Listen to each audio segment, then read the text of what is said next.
c'est les tutos de Nono. Bonjour chers amis traders, aujourd'hui nous allons parler stratégie en trading, car il n'y a pas 36 solutions finalement de trader, soit on utilise des graphiques qui sont en bougie, ce qu'on appelle delta, donc le footprint, où finalement chaque barre va être représentée sous forme de chiffres, le nombre d'acheteurs au marché à gauche et de vendeurs au marché à droite, voilà, donc une barre qui sera radiographiée, j'en ai déjà parlé dans une précédente vidéo.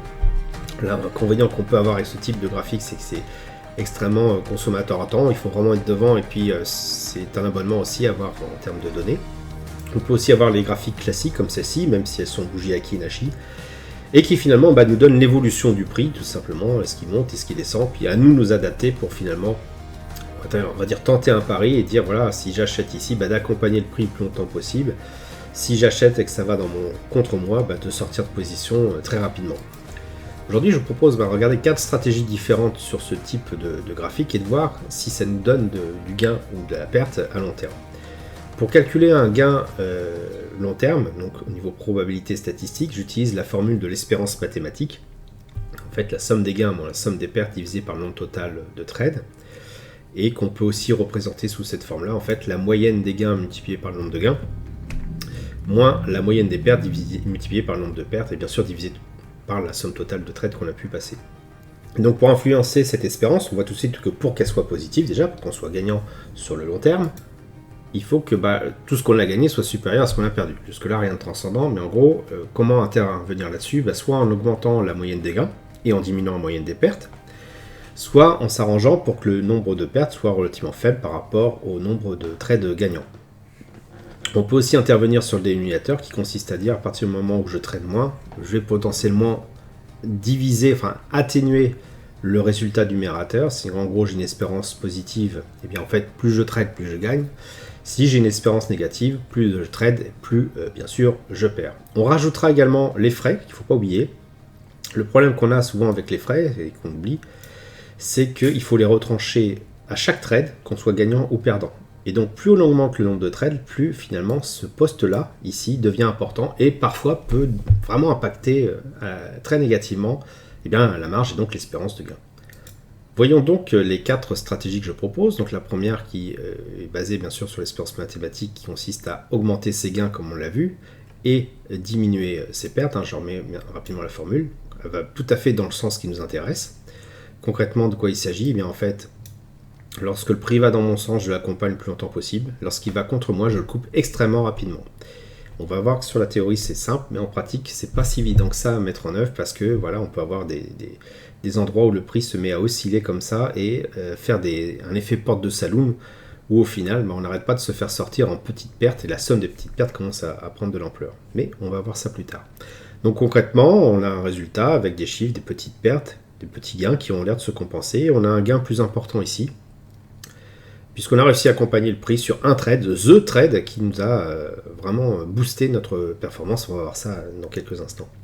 La stratégie numéro 2 est plus un état d'esprit que finalement une stratégie. Elle est sur l'appréhension, l'aversion à la perte. À partir du moment où je suis gagnant au niveau de mon trade, dès que je reviens négatif, j'ai tendance à sortir tout de suite avant 0 ou autour de 0 pour éviter que je sois en perte latente après avoir été gagnant, ce qui est toujours très très frustrant. Le deuxième aspect, donc le côté perdant, tout simplement, à partir du moment où mon trade part mal, si par exemple j'achète ici et que le trade part mal, je reste dans l'état d'esprit de me dire pas vendu, pas perdu, donc je maintiens ma position tant que c'est pas gagnant, tout simplement. Alors avec ça, si on n'a pas un stop loss placé de manière relativement pas trop loin, on peut avoir des catastrophes. Si dans notre cas de figure on a mis un stop loss à moins 100, il sera touché plusieurs fois. Et bien sûr, à chaque fois qu'on a ce type de mouvement-là, vous imaginez qu'au niveau psychologique, quand on revient à 0, dès qu'on est un petit peu au-dessus, on a tendance à ressortir très très vite pour éviter de rendre à nouveau les gains au marché. Donc concrètement, qu'est-ce qu'on a ? On a des stop loss souvent touchés, et ça fait mal, moins 100, moins 100, moins 100. Et des gains relativement rikiki, avec le plus gros qui est quand même de plus de 50. Et voici une grille de résultats qu'on obtient. Troisième stratégie, plutôt stratégie débutant qui vient de commencer à trader, qui est traumatisé à l'idée d'appuyer sur le bouton. Je peux le comprendre, je suis passé par là aussi. On se retrouve donc dès qu'on a gratté 1 ou 2 points à la hausse comme à la baisse, bah, tout simplement à sortir du marché en se disant ça y est, j'ai mes points, je les garde, ou au contraire, nom de Dieu, j'ai perdu 2 points, c'est une catastrophe, je sors tout de suite. Il y a un côté sain à sortir effectivement lorsqu'on est en petite perte, mais se couper les ailes lorsque les trades sont potentiellement en train de monter, c'est justement ce qui donne ce type de résultat, et puis on va voir par la suite ce que ça a comme impact sur l'espérance mathématique. La stratégie numéro 4 est un peu une hybride entre tout ce qu'on a pu voir auparavant, puisqu'il s'agit en fait de refuser de repasser en perte lorsqu'on est en gain latent, et d'avoir un stop loss assez éloigné pour se dire justement, comme c'est le cas ici, à partir du moment où le prix part contre moi, je laisse quand même le temps de se propager, de bouger, après tout, de respirer, après tout, moi ma tendance à la hausse, je la vois dans l'unité de temps supérieure, donc je sais que j'ai raison.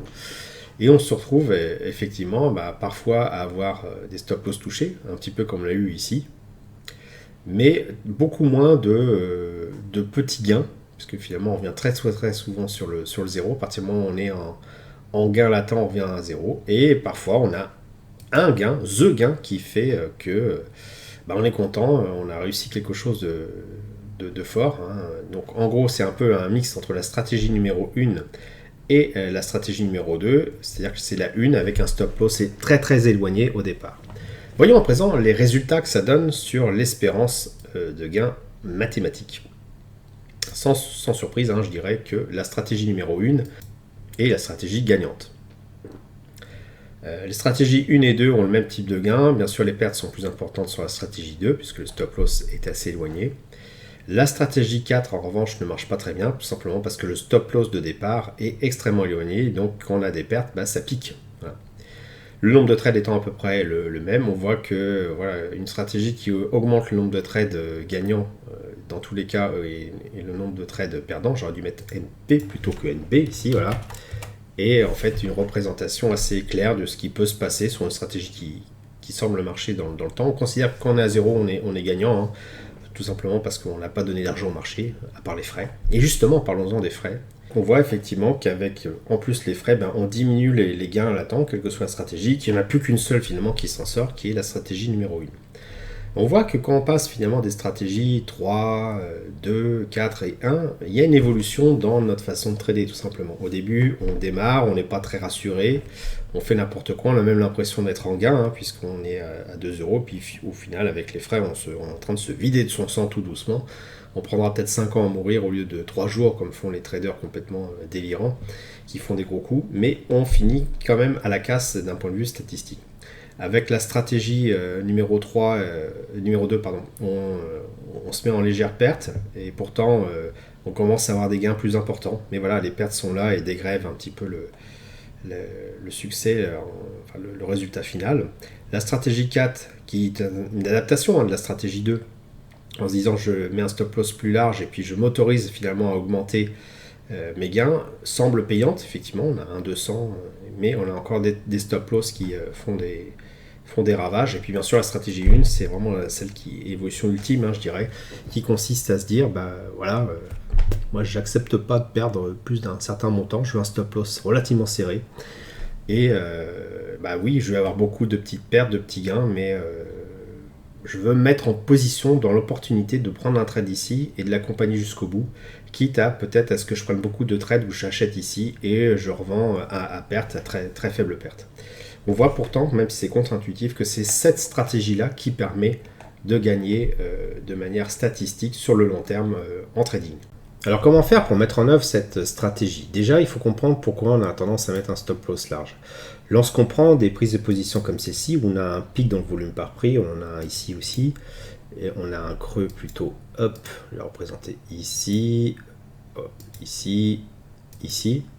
Lorsqu'on prend finalement un trade en se disant là, allez, ça casse, j'ai un signal à l'achat, je passe à l'achat ici, avec un volume par prix qui est relativement important, on a un risque finalement que on ait une oscillation comme ceci.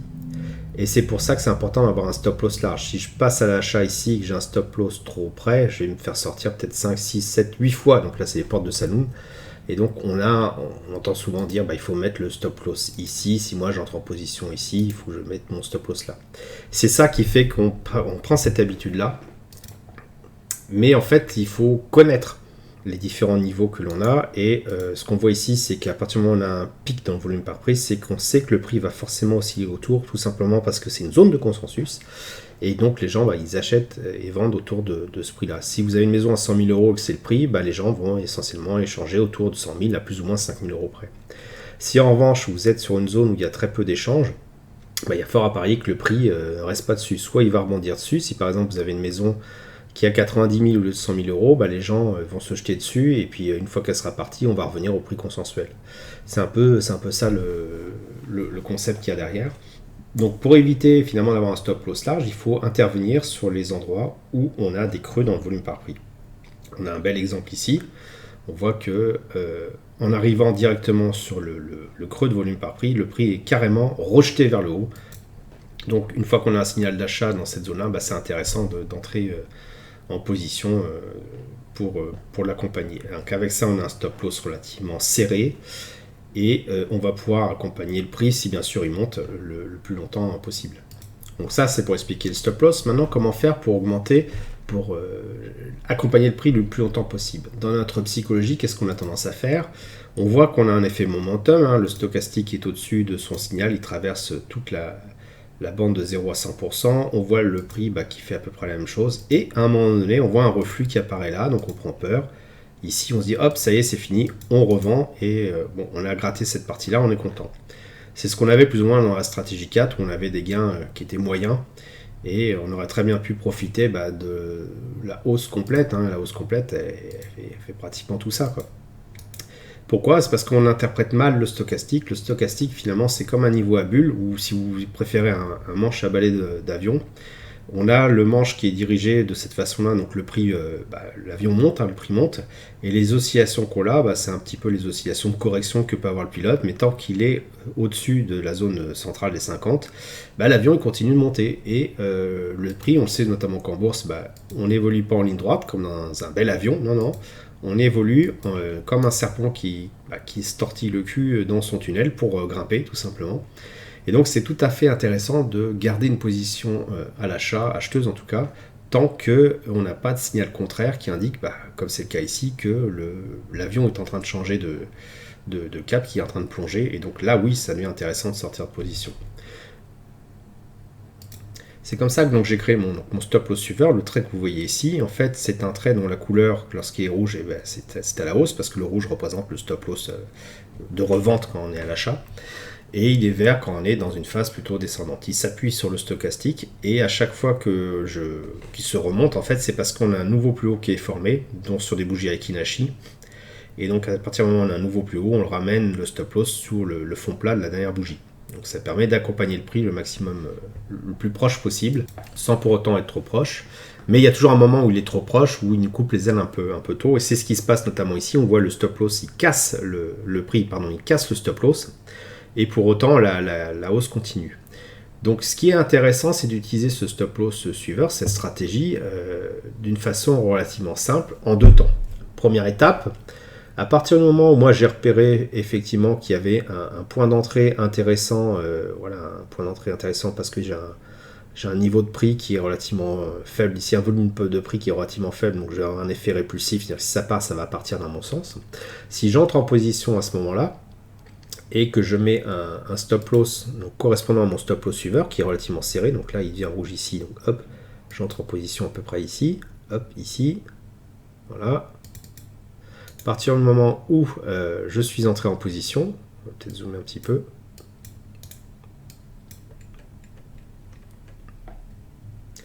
j'utilise mon stop loss suiveur comme stop loss strict, c'est-à-dire en gros si jamais le prix il touche ici, c'est-à-dire en gros ça veut dire qu'il y a un rejet par ce niveau ici du prix vers le bas, donc mon scénario est pas bon, c'est ce qui s'est passé ici. Si je suis entré en position ici, j'ai un rejet de mon prix, donc je ressors très très vite ici. Ici là ça a l'air de se tenir, donc écoutez, je le maintiens. À partir du moment où mon stop loss atteint mon cours d'entrée, donc je rapproche définitivement mon stop loss à break-even, c'est-à-dire au cours d'entrée. Donc à partir d'ici, on va dire à peu près, voilà, je rapproche le stop loss ici. Donc ce stop loss, il ne bouge plus, et s'il est touché, je sors à 0. Donc là, on est pratiquement touché, mais on ne l'est pas. On le serait, ça ne serait pas dramatique. C'est une chasse au stop, classique.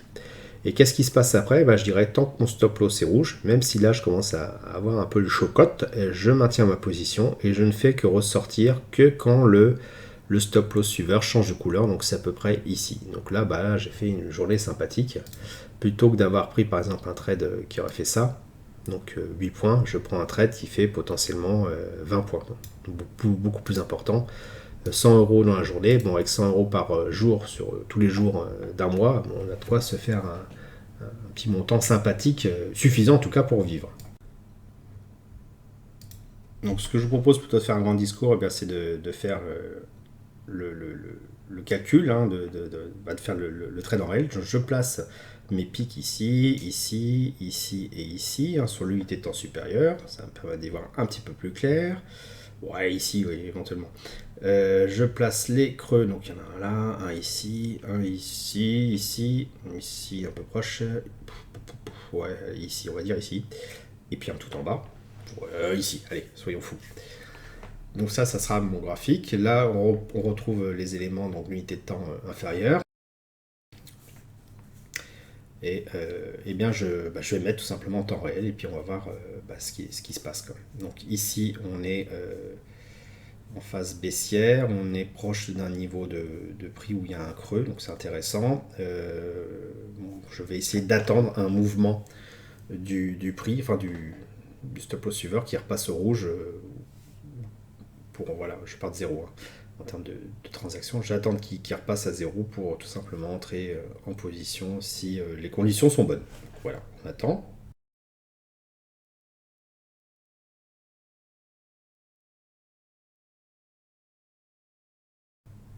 Hop, là, ça devient intéressant. Voilà, on a le signal, je passe à l'achat. Achat au marché exécuté. Tout simplement, on est au-dessus du support résistance qui apparaît ici. Voilà. Le signal est passé, donc le stop loss est passé au rouge. Et donc je vais rapprocher mon stop loss sur le cours du stop loss tout simplement.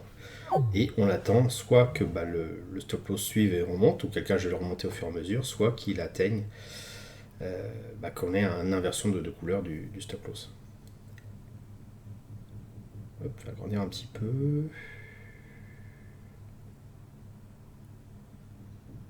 Voilà.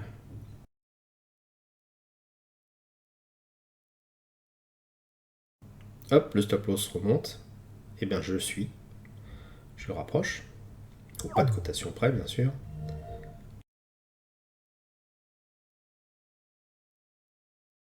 Voilà, là il a remonté. Le stop loss, il n'a pas trop bougé. On se rapproche du POC au-dessus, là c'est intéressant. Le POC en noir, là, la ligne noire ici. Là. Voilà.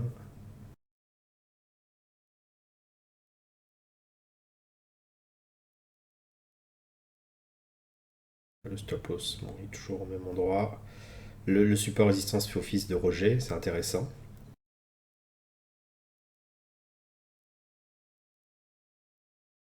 On est pratiquement au cours d'entrée au niveau du stop loss, là maintenant, ça y est. Bon, je le rapproche. Hop.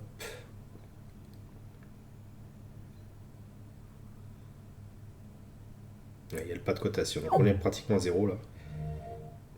Là, le stop loss continue, mais je ne suis plus, tout simplement parce que j'ai verrouillé mon stop loss. Bon, on a un risque que le prix se mette à osciller de part et d'autre du POC. Et qui touche le stop loss, ça fait partie du jeu, c'est comme ça.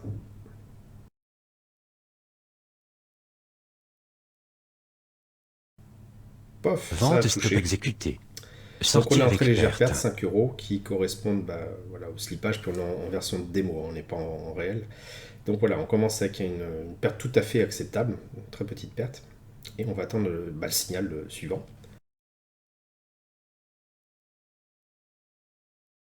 Ah, ici intéressant, je passe à la vente. Pourquoi? Vente au marché exécuté. Déjà on passe au vert au niveau du stop loss, et on est en dessous du creux niveau par prix, donc très intéressant. Je rapproche le stop loss, qui va être pour le coup très serré, sans doute un peu trop même. Et l'idée c'est d'atteindre le POC suivant.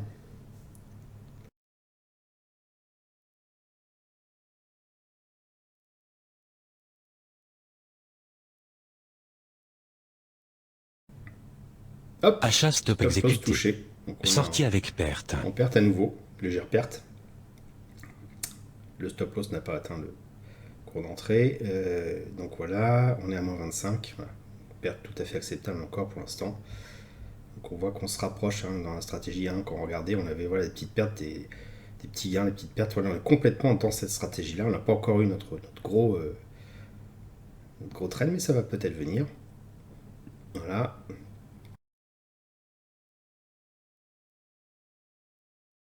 J'entrerai pas en position ici si le stop loss devait s'enclencher. Tout simplement parce que le prix est trop proche de la... Voilà, c'est ce qui est en train d'arriver là. Le prix est trop proche du point consensuel. Donc on va varier autour, certainement varier autour. Et donc mon stop va être touché. Donc non, c'est pas intéressant pour moi. Enfin en tout cas, je sens pas. Donc je prends pas. On va voir si je l'avais pris, si ça a quand même un impact. Il aurait fallu que le stop loss touche le cours d'entrée, donc là où il se trouve actuellement. Je pense qu'on serait fait exécuter ici, donc ça n'avait pas trop d'intérêt.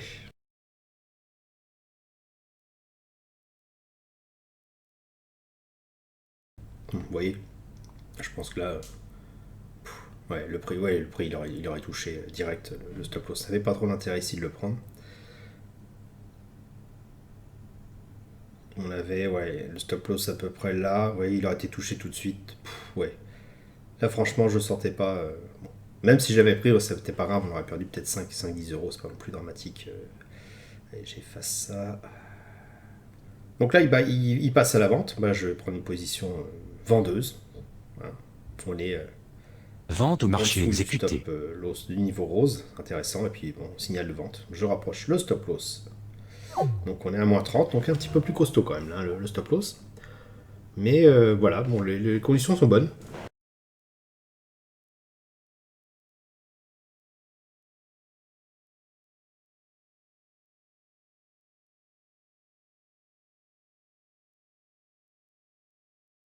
Alors, juste pour faire voir un petit peu comment se passe au niveau de l'unité de temps supérieur. Donc on voit que on est sur un pic de volume par prix qui est assez important, celui du dessous, donc il est fort à parier justement que ce pic attire le prix. C'est ça qui m'intéresse dans cette perspective-là. Donc on va voir comment ça se comporte.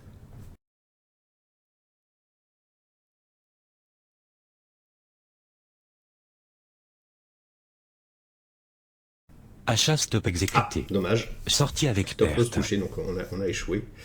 Ça n'a pas marché, donc on a... voilà, hop, je fais apparaître le petit graphique. On a une perte de... Voilà, on est à moins 60.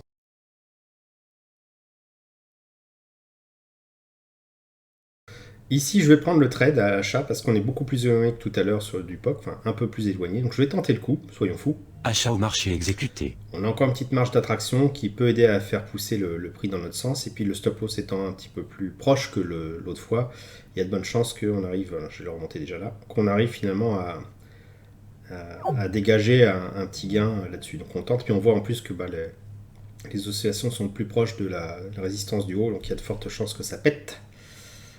Mais ça peut encore aussi, on va voir ça.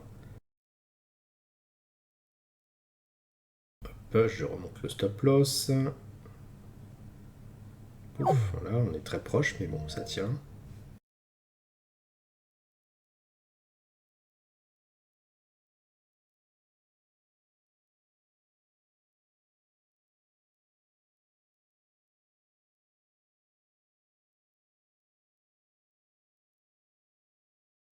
Ouais, c'est parti. Je rapproche le stop loss. On est pratiquement à break-even.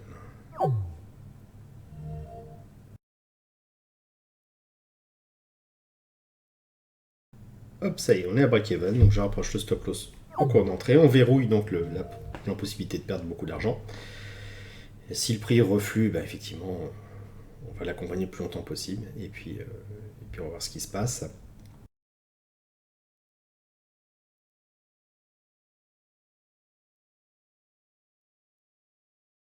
Alors on peut aussi mettre une alerte pour finalement sortir de position grâce à Prorate Time. Voilà, si mon stop loss devient de couleur verte, donc j'ai codé couleur égale à 1, donc supérieur à 0. Hein, quand c'est rouge, c'est moins 1, quand c'est vert, c'est plus 1. Eh bien, je revends ma position tout simplement. Et ça permet de s'affranchir de regarder l'écran. Maintenant, voilà, quoi qu'il arrive, c'est dans les mains de l'ordinateur.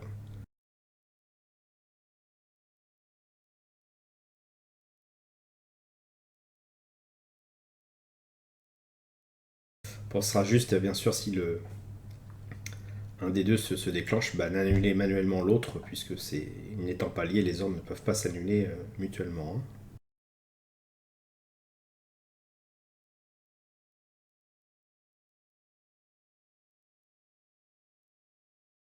Donc ici on voit que le prix traverse le stop loss suiveur, mais c'est pas une raison de sortir.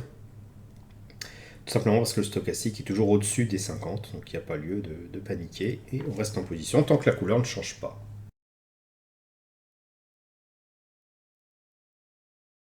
Il faut considérer en fait que le prix il évolue dans ce tunnel-là, hein. Voilà, en oscillant bien sûr, et ça correspond au niveau stochastique à... Voilà, on est au-dessus des 50. Hein, donc,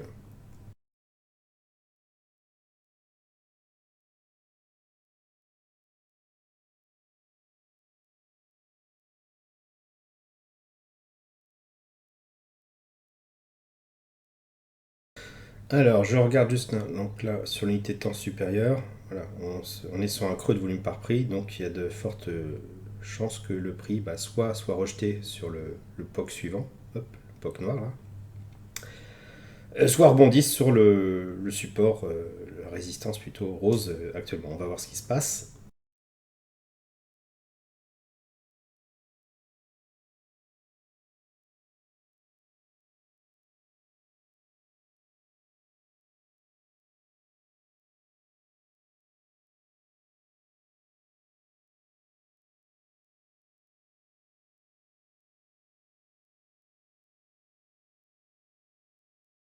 Voilà, donc on se rapproche. Là, je pourrais éteindre mon tunnel. On se rapproche du POC. Ouais.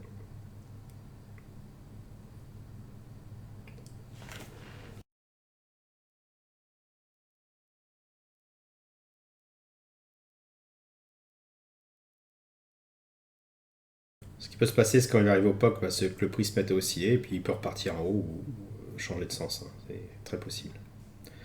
D'où l'intérêt de ne pas avoir non plus un stop loss trop étroit comme on l'a eu au départ. Hein. Donc voilà, faut pas avoir un stop loss trop important, trop étroit, trop proche.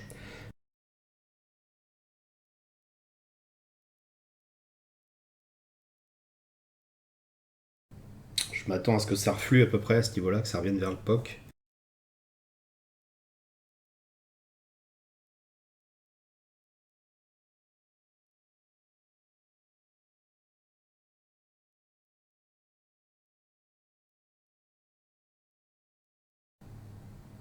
Vente au Pof, ça y marché est, c'est fini. exécuté. Alerte On était déclenchée. sorti par l'alerte, on va supprimer le stop à la main. Et voilà. Donc on a eu un trade qui était optimisé hein, finalement. Niveau transaction, et on est revenu au-dessus de zéro forcément, puisqu'on a eu trois petits trades un peu foireux, un peu plus que l'autre d'ailleurs, et puis un bon trade pour rattraper le coup. Donc si on regarde là en 4 trades, oui, voilà, on est assez rentable. Si je prends la grille, ça fait apparaître ça. Ça fait étrangement penser à ce que je vous ai fait voir tout à l'heure. Hein. Vous avez un trade un peu plus important que les autres, et les autres plus ou moins équivalents. Alors là, on n'a eu que du négatif, parce qu'on n'a eu que 3. Hein. Sur le tableau, il y en avait une vingtaine quand même. Mais voilà, la philosophie est là. Et c'est comme ça que finalement, on arrive à avoir une stratégie qui tienne la route.